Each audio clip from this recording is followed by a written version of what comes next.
জাতীয় সংসদ নির্বাচনকে সামনে রেখে সারা দেশে জমে উঠেছে নির্বাচনী প্রচার। ভোটারদের কাছে ছুটছেন বিএনপি, জামাত, এনসিপি সহ অন্য সব দলের প্রার্থীরা। আহমেদ শরীফের ডেস্ক রিপোর্ট। ঠাকুরগাঁও এক আসনে নিজ এলাকা ঢোলারহাটে জনসংযোগ করেছেন বিএনপি মহাসচিব মির্জা ফখরুল ইসলাম আলমগীর। এ সময় নারীদের প্রতি জামায়াতে ইসলামের নেতিবাচক আদর্শের কথা উল্লেখ করে দেশটাকে দলটা আফগানিস্তান বানাতে চায় বলে অভিযোগ করেন তিনি। এরা জামায়াতে ইসলাম এই দেশ থেকে আফগানিস্তানে নিয়ে যেতে চায়। জামায়াতে ইসলাম একটা দল, যে দলটা আমাদেরকে সামনের দিকে যেতে বাধা দেয়। আমরা পিছনে যেতে চাই না, আমরা সামনে যেতে চাই। মেয়ে পুরুষ সমান অধিকার নিয়ে এখানে এই দেশে বাংলাদেশে বাস করবে।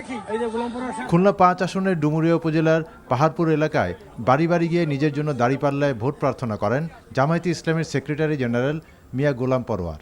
চারিদিকে মানুষের মধ্যে যে পরিবর্তনের একটা ভাবনা দেখতে পাচ্ছি আগের চেয়ে, আশা করি দেশে পরিবর্তন হবে এবং আল্লাহ যদি আমাকে বাঁচিয়ে রাখেন তো আপনাদের ভালো মন্দ নিরাপত্তার ব্যাপারে আমি ইনশাআল্লাহ দেখাশোনা করব। আপনারা আমার সঙ্গে থাকবেন, আমরাও আপনার সঙ্গে থাকবো।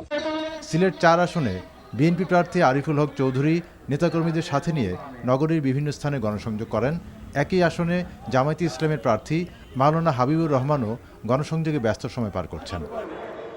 কুমিল্লা ৬ আসনের বিএনপি প্রার্থী মনিরুল হক চৌধুরী টাউন হল মাঠে এক জনসভায় অংশ নেন।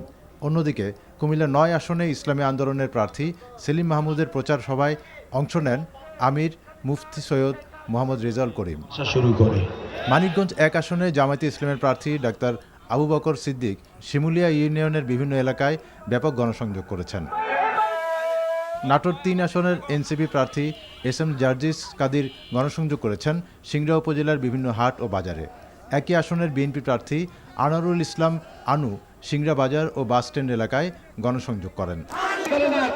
দিনাজপুর ৬ আসনের ধানের শীষের প্রার্থী ডাক্তার AZM জাহিদ হোসেন হিলিতে নির্বাচনী গণসংযোগ করেন। এছাড়া নওগাঁ, নোয়াখালী, ঝালকাঠি সহ দেশের অন্য সব জেলার নানা প্রান্তে নির্বাচনী প্রচারে ব্যস্ত সময় পার করছেন প্রার্থীরা। আহমেদ শরীফ, NTV নিউজ ডেস্ক।